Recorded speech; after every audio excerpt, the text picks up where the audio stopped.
부산 MBC 시네마월드에서 많이 보셨을 거고요. YTN 영화 방송에서도 많이 나오고 계십니다. 자, 오늘 영화 어떻게 볼 것이라는 주제로, 볼 것인가라는 주제로 재미있고 역전적인 강연을 해주실 최강희 평론가님을 모시겠습니다. 힘찬 박수로 맞이해주시죠. 오늘 한 2시간 동안 영화에 대해서 좀 재미있는 얘기, 의미 있는 얘기, 좀 새길만한 얘기 이렇게 같이 공유하고 같이 집에 돌아가셨으면 좋겠습니다. 자, 워밍업입니다. 지금 여기에 어떠한 형태를 제가 딱 그려놨는데요. 이거는 뭡니까? 동그라미죠? 동그라미. 이거 혹시 사각형이나 삼각형으로 보이시는 분은 안 계실 겁니다. 예. 다 누가 보더라도 동그라미로 보이시겠죠? 예. 100이면 100 다 동그라미로 봅니다. 그런데 이제 여기에 점 하나가 찍히면은 이제 여기서부터 좀 달라지기 시작해요. 사람마다 반응들이 약간씩 달라지기 시작해요. 이럴 때는 이런 질문을 던진다고 해봐요. 저 점은 무엇일까? 네. 이런 질문을 던졌을 때 각자 떠오르는 어떤 연상되는 단어들이나 형태들이 있을 겁니다. 저 점 뭐일 것 같아요? 왜 학생? 아무거나 연상되는 거 아무거나. 깔때기의 구멍? 깔때기의 구멍. 깔때기의 구멍. 그렇게 볼 수 있겠네요. 예. 굉장히 창의적인 답변인데. 대부분은 그냥 뭐, 접시 위에 콩. 접시 위에 콩, 아니면 뭐, 고양이 눈동자. 뭐, 이렇게 대답했는데, 깔때기의 구멍이라는 대답은 처음 들어봅니다. 예. 그 다음에 또 어떻게 보시나요? 연상되는 단어 아무거나 말씀해 주시죠. 냄비 뚜껑 손잡이. 네. 냄비 뚜껑. 냄비 뚜껑이 손잡이로 보이신다. 오늘 아침에 라면 끓여 드셨어요? 또? 올챙이알. 올챙이알로도 보인다. 예. 그렇게 이제, 사람들마다 이렇게 저마다 이렇게 똑같은 대상을 보고도 얘기하는 게 다 다르죠? 얘기하는 게 서로 다른 이유가 뭘까요? 이게 심리학에서 흔히 얘기하는 코그니티브 맵이라는 표현이거든요. 인지 지도라고 이제 번역이 되는데, 사람마다 다 자기의 인지 지도가 다르거든요. 자기가 경험도 다르고, 봤던 것도 다르고, 관계도 다르고 하다 보니까, 이 머릿속에 이 새겨져 있는 그 인지의 지도가 있는 거예요. 자기 나름대로. 깔때기라고 한 거는 이제 최근에 뭐 비슷한 경험을 하거나, 예. 깔때기로 뭐 학교에서 실험을 했거나, 네. 예, 그렇죠. 이런 경험이 이제 그런 현상으로 이제 드러나는 거죠. 예, 그래서 사람마다 다 그런 그 멘탈 리소스가 다르기 때문에 똑같은 형태를 보더라도 다른 반응을 보인다라는 얘기입니다. 다르게 파악한다는 얘기입니다. 그러나 중요한 건, 여기서 중요한 건 이것은 분명 단 하나의 정답이 있다는 겁니다. 다양한 여러분들의 의견임에도 불구하고 이것은 분명히 실체가 존재하고 그 실체를 우리가 모를 뿐이지. 그러니까 사람들마다 모를 뿐이죠. 그러면 이 실체를 알기 위해서는 우리는 어떤 여기서부터 행동을 해야 될까요? 아주 간단하죠. 예. 실체를 알기 위해서. 이게 뭔지를 알기 위해서는 어떻게 해야 될까요? 예? 굉장히 쉬운데. 네? 이거 돌려보면 되죠? 그렇죠? 우리 지금 정면에서만 평면으로 보고 있기 때문에 이 대상이 무엇인지에 대해서 지금 헷갈리는 거잖아요. 근데 이거를 더 정확하게 파악할 수 있는 방법은 돌려보면 됩니다. 예. 대상을 돌려보거나 대상이 돌아가지 않으면 내가 그 대상의 옆으로 가서 각도를 달리 사면으로 들여다보면 이게 뭔지 분명히 드러납니다. 각도를 바꾸지 않고 항상 똑같은 각도를 보게 되면 그 실체를 알 수가 없다는 거죠. 그래서 제가 여러분들에게 말씀드리는 것은 각도를 바꾸는 훈련을 좀 자꾸 해야 된다. 그러니까 관점의 각도를 바꾸면 실체에 좀 더 접근할 수 있다는 얘기입니다. 영화를 보는 것도 마찬가지라고 생각해요. 저희 일정한 상태에서 그 영화를 보기 때문에 그 영화가 담고 있는 또 다른 내가 볼 수 없었던 뭔가가 있음에도 불구하고 그걸 캐치해내지 못하는 경우가 많다라는 얘기죠. 그러니까 그거를 캐치해내려면 지금까지 내가 습관적으로 갖고 있던 관점의 각도를 바꿔야 된다라는 얘기입니다. 자, 그러면 관점이라고 하는 관점의 각도를 어떻게 바꿀 것인가에 대해서 하나의 또 훈련을 하고 한번 넘어가 보죠. 이 그림을 그린 화가가 누구인지 아시는 분 안 계시죠? 다행입니다. 네.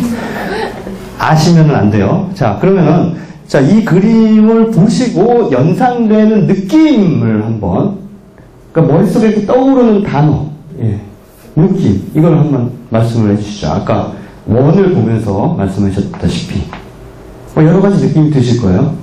첫인상이 탁 느껴지는 이 그림에서. 여유. 아, 여유라고 하셨어요. 그리고 또,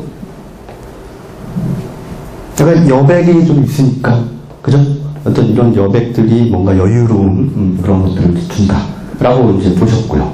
또 다른 분, 어떤 느낌을 받으셨어요? 기다림, 여유, 기다림. 여유, 일상, 기다림, 한적한 마무리. 그러니까 아까 원의 점이 뭐냐라고 이렇게 여쭤봤을 때도 서로 다양한 의견들이 나왔잖아요. 다양한 의견들이 나왔다시피 이 그림에 대해서도 이렇게 서로 사람들마다 다 느낌들이 달라요. 그죠? 다 다릅니다. 네. 그러면 이분의 느낌과 이분의 느낌과 이분의 느낌과 이분의 느낌과 이분의 느낌은 각각 다 옳은 것일까요? 다 타당하다고 말할 수 있습니까? 네? 다 타당해요.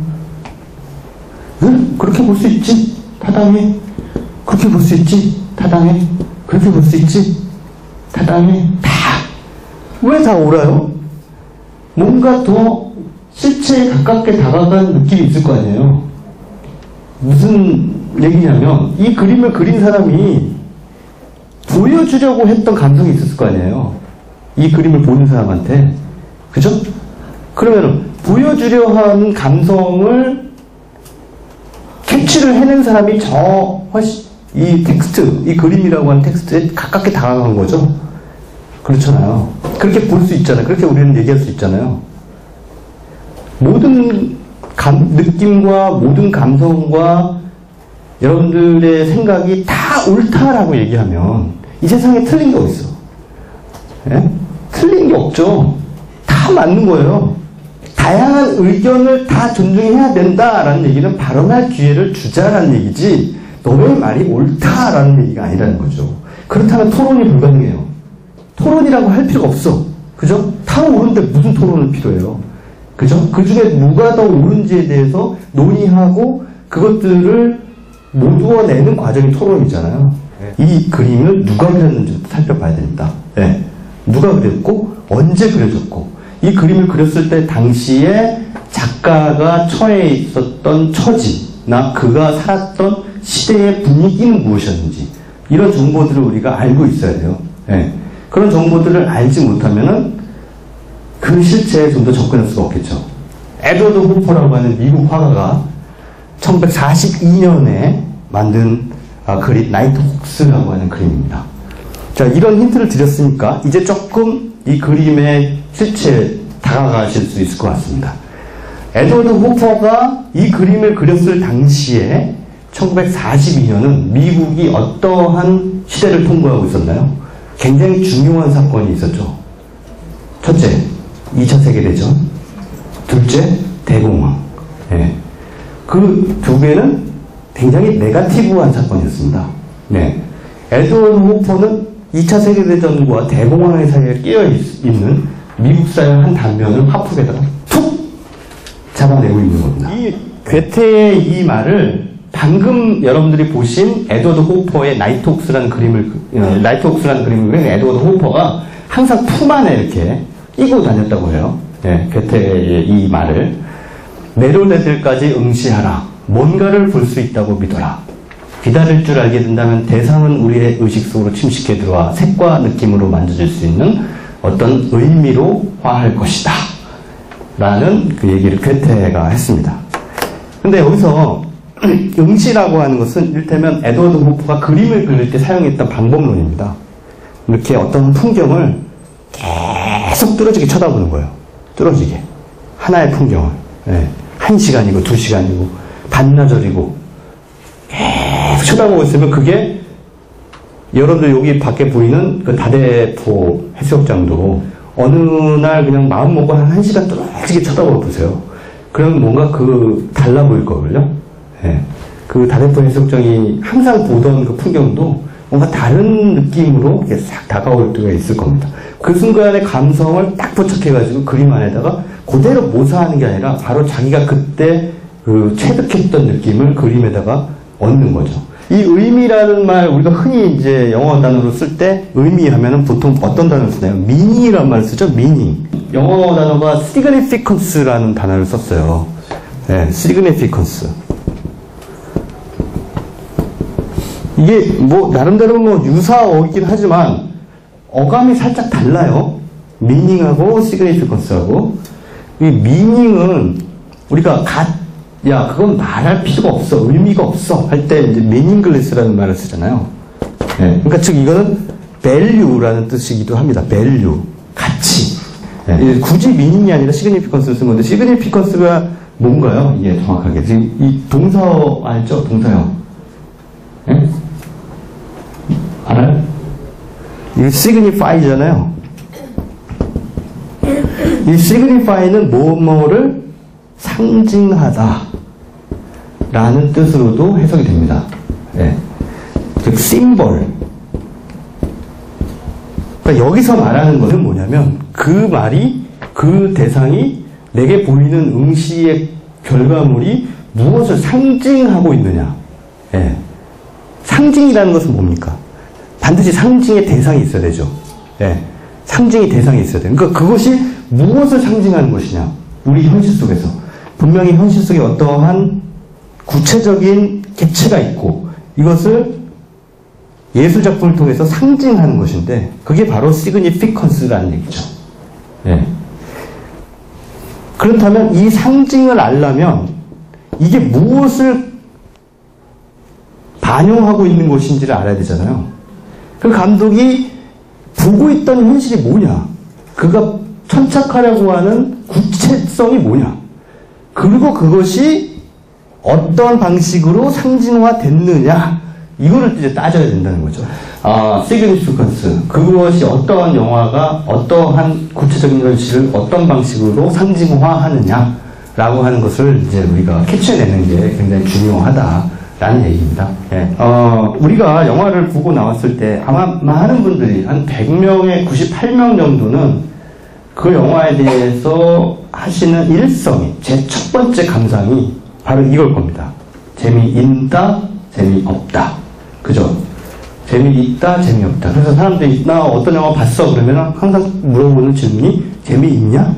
라고 물어보고 재미 별로 없어.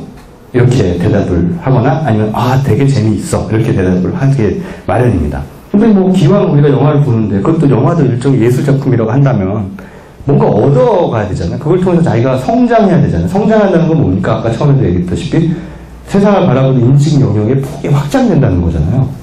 감수성의 촉수가 다양해지고 좀 더 유연해진다는 얘기죠. 예.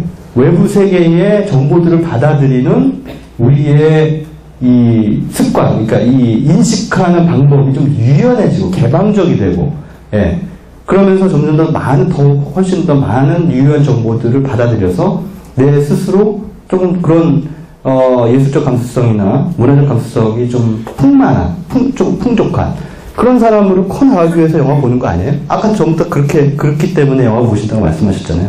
그럼에도 불구하고 왜 영화를 논할 때 재미있다, 재미없다 라고 하는 기준으로 논하냐. 근데 여기에 대해서 이제 문제제기를 하고 싶은 겁니다. 물론 저 기준이 완전히 가치 없다라고 말씀드리는 건 아니에요. 재미있는 영화 보고 싶을 때 있는 거잖아요. 누구나. 그렇잖아요? 그러니까 재미있다 없다라고 하는 기준을 폐기 처분하라는 얘기는 아닙니다. 폐기 처분할 필요가 없죠. 왜냐하면 저 기준도 필요할 때가 있으니까. 그러나 저 기준만 가지고 영화를 파악하지 말자. 이 얘기예요. 그래서 지금 제가 여러분에게 새로 제시하고자 하는 기준은 뭐냐면 이거예요. 좋다, 나쁘다. good or bad. 좋다, 나쁘다. 좋은 영화와 나쁜 영화로 한번 나눠보자. 이창동 감독의 영화. 네? 재미없죠? 명백히 재미없어요. 명백히 재미없어요. 근데 영화는? 나쁜 영화는 아니죠. 그럼 왜 나쁜 영화가 아닐까요? 영화 내내 처음부터 끝까지 그 흔한 음악이 한 번도 흐르지 않아요. 음악이 없어요. 삽입된 음악이.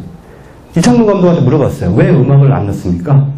대부분의 영화에서 음악 넣잖아요. 이를테면 미자가 막 샤워를 하면서 이렇게 흐느끼는 장면이 있습니다. 그때 웬만한 영화는 하얀 음악, 휴먼 드라마적인 음악 한번 탁 넣어주면 우리 눈에서 눈물이 한번 똑 흐를 수 있는데 그거를 허용을 안 해요. 이창동 감독은. 왜 음악을 안 넣습니까? 하고 물어봤어요. 이창동 감독이 그럽니다. 음악을 넣으면 관객들이 쓸데없이 감정적이 된다. 예. 쓸데없이 감정적이 된다. 난 그게 싫다. 예. 똑바로 쳐다보고 네 주체적인 사고를 통해서 이 여자가 왜 거기서 우는지에 대해서 생각해라. 나는 그런 걸 요구를 하고 싶었다. 관객들한테. 분명히 내 영화를 보면서 생각을 할 거야. 예. 반응만 하는 게 아니라 생각을 할 거야. 그러니까 이 사람들이 생각하게 만들어야지 라고 하면서 영화를 만들었어요. 만들었더니 많은 사람들이 너무 어려워요 라고 얘기를 한다는 거죠. 예.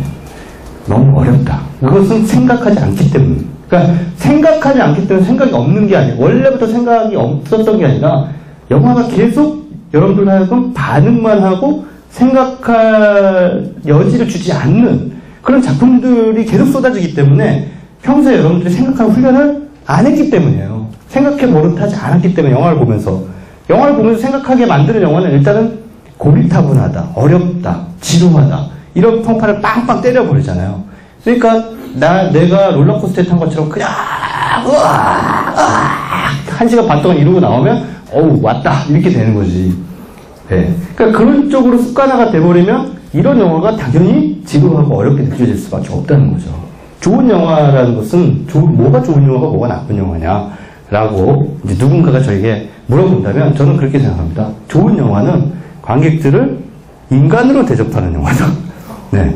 인간으로 대접하는 영화예요. 네. 인간이 뭐예요? 호모사피엔스. 생각하잖아요. 생각하는 주체잖아요. 관객이 생각할 수 있게끔 여지를 주는 거예요. 그게 바로 좋은 영화다. 나쁜 영화는 관객이 생각할 여지를 전혀 주지 않는 거. 막 달려갑니다. 막 달려가서 그냥 일단 감정만 막 던져줘요.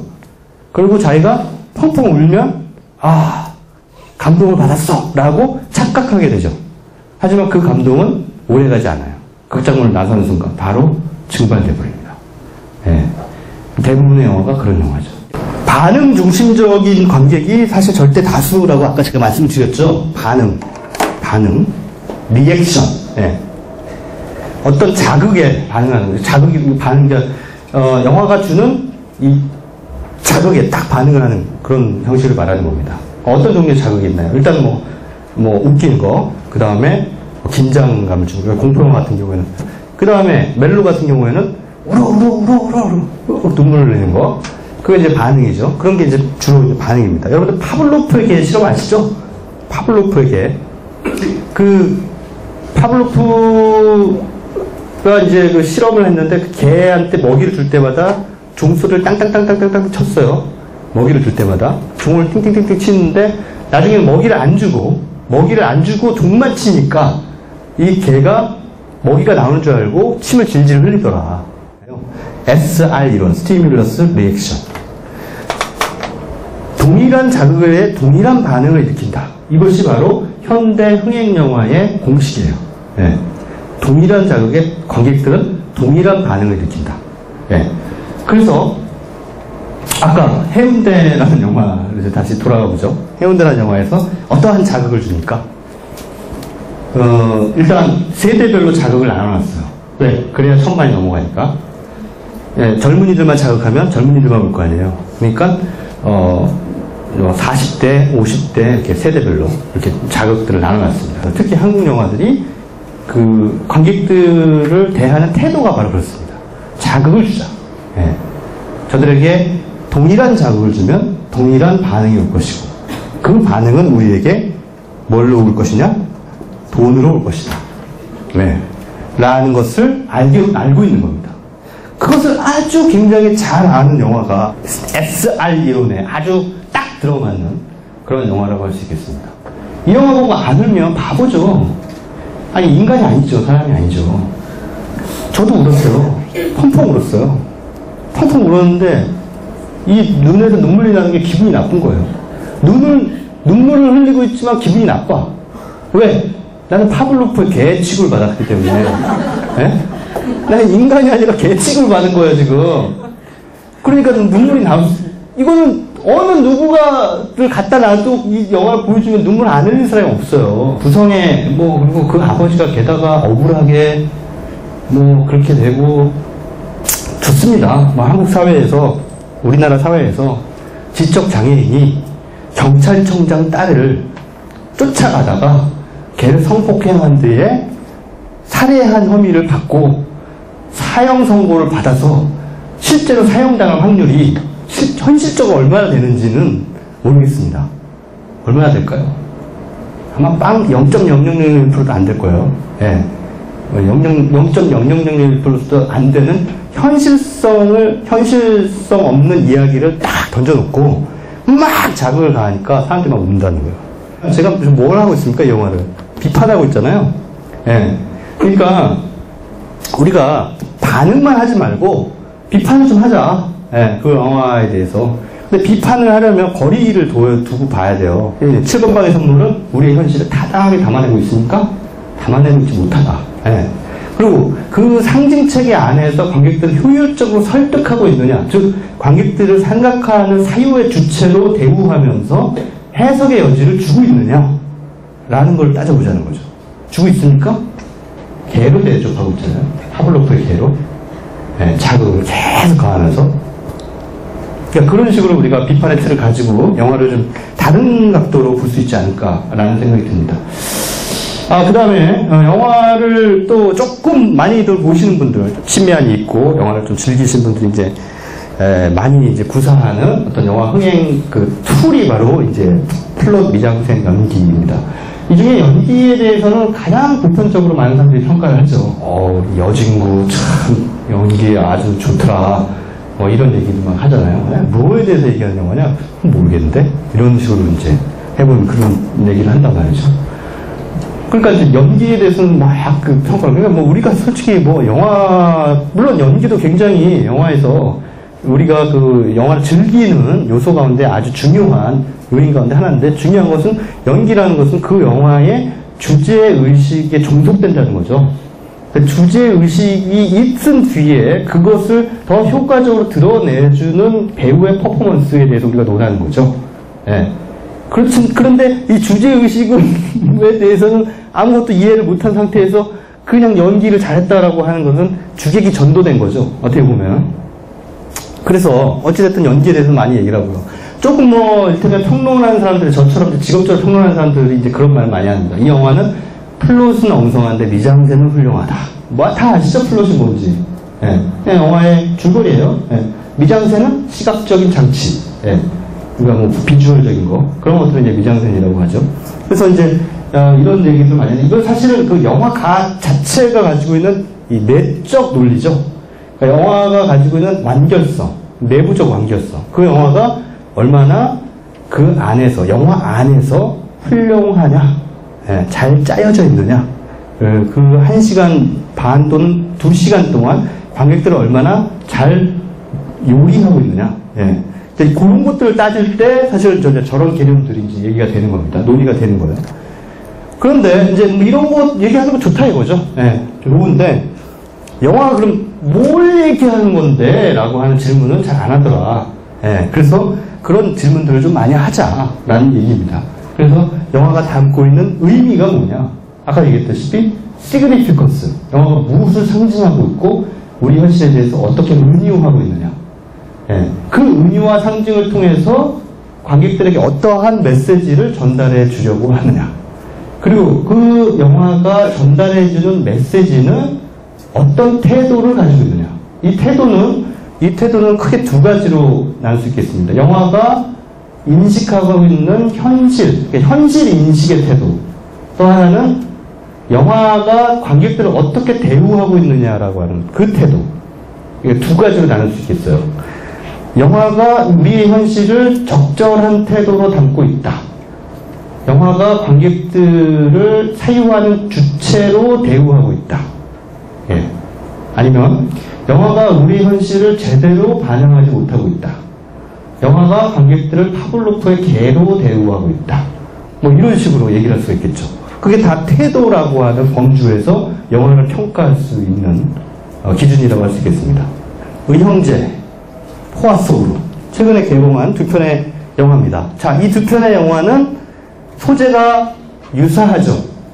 일단 의형제도 남북 분단이라고 하는 기본 현실 인식을 바탕으로 해서 만들어진 영화고요.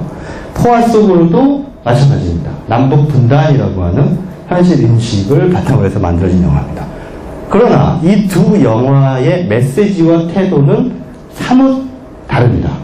다른 게 그냥 다른 게 아니라 천양지차로 다르죠. 180도 상반된 태도를 가지고 있다라고 말씀드려도 무방합니다. 어떻게 다를까요? 그렇죠. 예, 정확하게 보셨습니다. 예. 두 영화가 태도가 남북 분단을 바라보는 태도가 180도 다른 지점은 남북 화해, 냉전, 적대시라고 할 수가 있겠죠. 예. 그러니까 이렇게 같은 남북 분단을 소재로 하고 있지만 완전히 태도가 다른 영화가 있다는 얘기죠.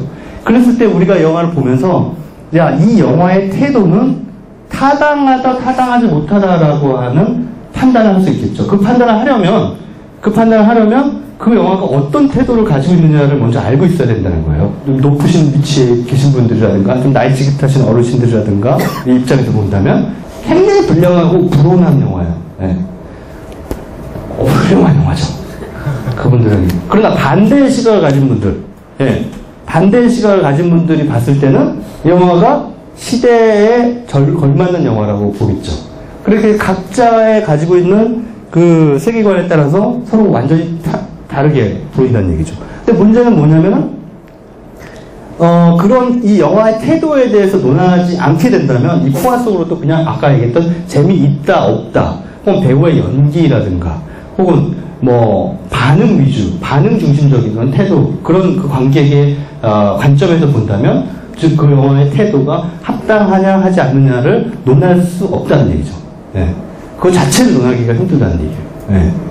그러니까 의미 메시지 태도에 접근하려면 바로 그런 자세가 필요하다라는 얘기입니다. 자, 이러한 기준점을 우리가 새로 한번 정립해보자라는 말씀을 쭉 제가 드렸잖아요. 재미있다 없다의 기준보다는 좋다 나쁘다의 기준을 좀 가져보자 라는 말씀 드렸고요. 또 하나는 반응 중심적인 태도보다는 비판적인 태도를 가져보자. 또 한 가지 맨 마지막으로 플롯 미장된 연기에 대해서 얘기하는 것도 좋지만 의미 메시지 태도에도 집중을 해보자. 그런 말씀을 이제 드렸습니다. 자, 그거 이제 잘 기억을 해두시면서 그런 기준에서 한번 우리가 판단을 한번 해보죠. 이 영화의 흥행 전략, 흥행 요소가 이제 세 가지라고 볼 수 있겠습니다. 첫째, 변신 합체 로봇, 스포츠카, 나에게만 충성스러운 레이싱걸. 자, 이 세 가지 요소는 바로 누구에게 만족을 주기 위한 요소입니까? 남자입니다. 네. 그러면 트랜스포머 패자의 역습은 남자들을 위한 영화죠. 네. 다 정확하게 얘기합시다. 어른이 돼가지고 변신 합체 로봇 좋아하는 사람이 있습니까? 어른이 돼서도 스포츠카 옆에 쭉방 레이싱걸 타고 질주하고 싶은 욕망을 버리지 못하고 있는 분 계십니까? 없을 거예요. 어른이 되지 못한 소년이죠. 정확하게 얘기하면 트랜스포머 패자의 역습은 소년 남자들을 위한 영화입니다. 네이버에 이러한 비평을 한 적이 있습니다. 트랜스포머 패자의 역습은 변신 합체 로봇과 스포츠카 그리고 나에게만 충성스러운 쭉방 레이싱거를 갖고 싶어하는 어른이 되지 못한 소년들을 위한 영화 이렇게 썼습니다. 예. 그 제가 제대로 본 겁니까? 맞습니까? 어떻게 동의하세요? 예? 틀린 말 한 거예요? 틀린 말 안 했죠. 보면 영화의 리뷰라고 이 사람에 대해서 이제 사람들이 어떻게 얘기를 하느냐 이게 나옵니다. 영화의 리뷰 보면 영화를 평론하세요. 영화 관람객을 평론하지 마시고 뭐 이렇게 하면서 엄청난 이제 악플이 당시에 올라왔습니다. 엄청난 악플. 저에 대한 칭찬은 단 한마디도 없어요. 저에 대한 칭찬은 단 한마디도 없어요. 그래서 여러분들에게 묻고 싶어요. 제가 틀린 말 했나요? 사실은, 제가 아까 얘기했던 그러한 방법론으로 영화를 보게 되면, 저와 같은 그런 결론이 나올 수밖에 없다는 거죠. 이 트랜스포머 페자이어스라는 작품을, 아까 제가 소개해드린 그러한 기준점을 보게 된다면, 그런 시각에서 그렇게 얘기를 하는 거죠. 근데, 제가 이 기준은 좀 버리자. 이 기준은 우리가 좀 접어두자라고 말씀드렸던 그 기준점이 사실 대부분의 사람들이 채택하고 있는 방법론이에요. 그러다 보니까 그들이 보기에는 제 말이 동의가 안 되는 거죠. 이 영화를 본 관객들은 어른이 되지 못한 소년이다라고 얘기를 한 게 아니에요.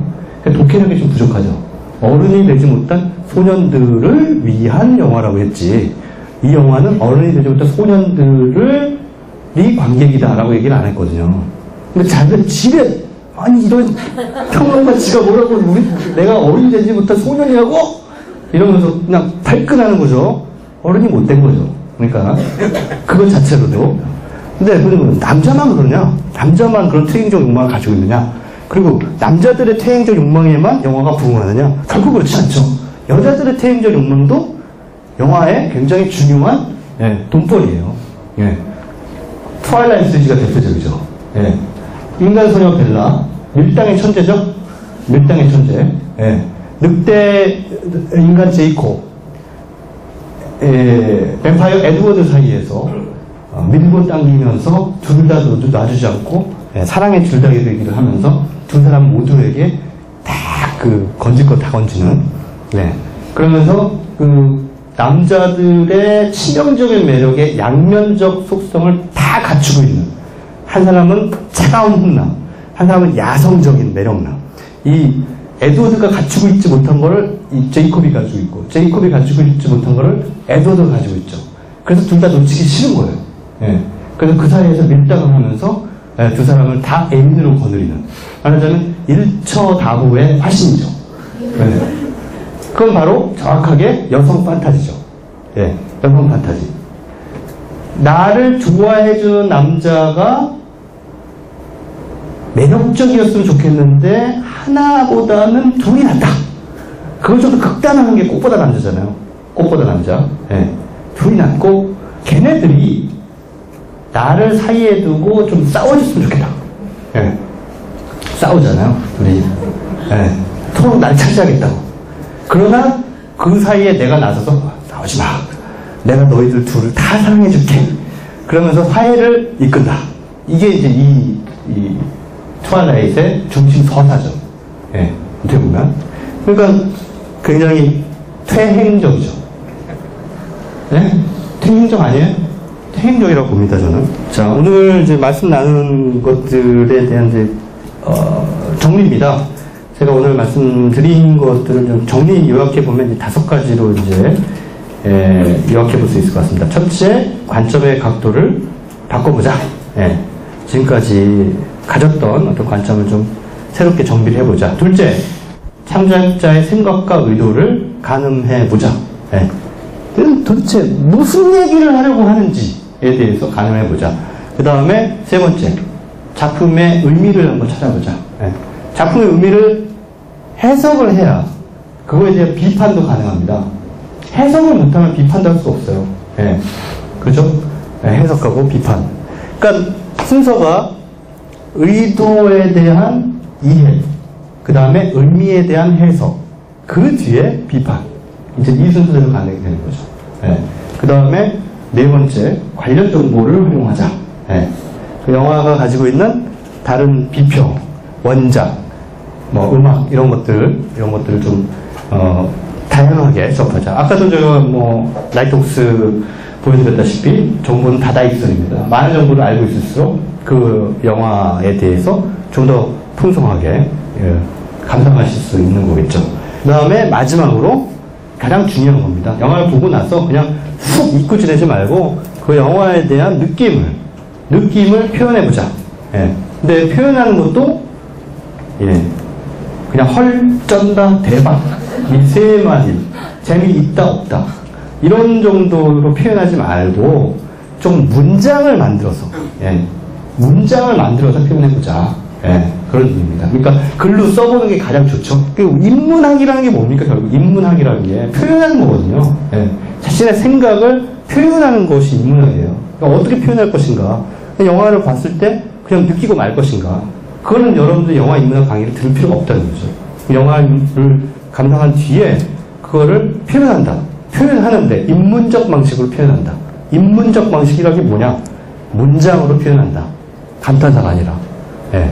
근데 그 문장이라는 것은 설득력이 있어야 된다는 거죠. 동시대 사람들에게 설득력 있는 문장을 동원해서 자신의 타당한 느낌을 적절하게 표현한다. 이것이 사실은 영화를 우리가 보는 목적입니다. 예. 언어로 만들어야 됩니다. 그런 이제 좀 습관을 앞으로 좀 많이 좀 들이시면 좋겠습니다.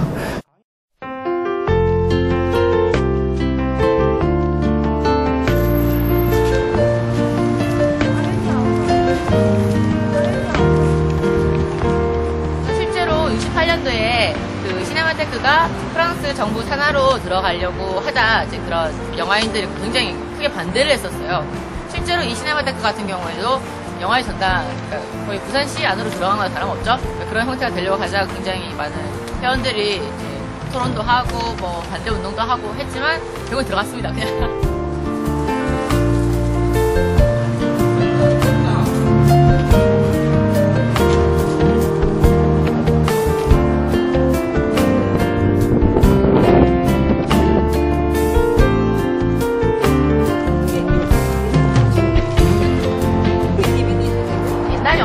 리베라벨 기억나세요? 그 소방관 나온 영화. 네, 그러니까 그런 영화도 촬영이 됐어요. 우리 좀 이해가 안 되잖아요. 거기 불나고 이런 건데 촬영된 이유가 여기가 부지가 넓으니까 이 장소에 있을 때 자체로 만드는 거예요. 대부분 영화는 그렇게 하더라고요. 장소를 섭외를 해도 이제 거기에 영화에 필요한 세트를 새로 만들고 이렇게.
한 에스컬레이터당 3층씩 올라오신 거라고 보시면 됩니다. 그리고 건물을 보시면 지금 이 부분만 약간 앞으로 나와 있죠. 네, 이 부분이 특징이라고 보여지는 건데요. 이제 영화의 전당 건물 자체가 해체주의를 표방하는 건물이래요. 그래서 그 어떤 부분도 뭐 대칭적이거나 경영적이지 않아서 이 부분조차도 이제 다른 부분이랑 이렇게 대칭되지 않게 앞으로 이렇게 태어나는 모습을 보여줍니다.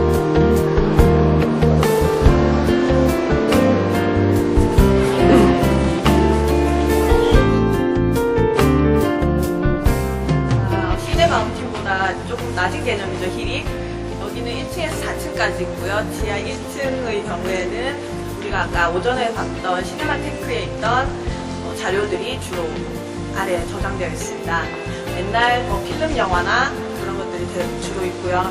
영화 시사실도 함께 있습니다.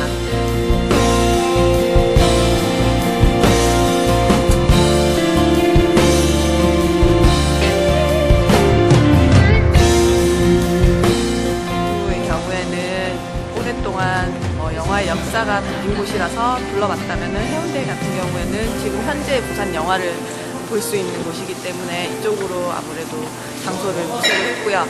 그리고 이쪽은 현재도 담고 있지만 앞으로 이제 미래도 함께할 곳이기 때문에 더 의미가 있다고 봅니다. 이 계기를 통해서 참여하신 분들이 영화에 더 많은 관심을 갖고 이 부분에 대해서 좀 더 애정을 가질 수 있는 기회가 됐으면 좋겠습니다.